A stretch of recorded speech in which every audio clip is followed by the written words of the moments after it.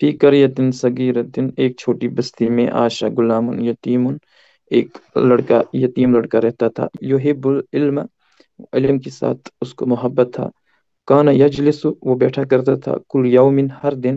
عند المسجد، مسجد کے پاس. لیستمع، اور سنتا تھا. الی شیخ کو. وہوا یدرس طلاب، جو بچوں کو پڑھاتا تھا.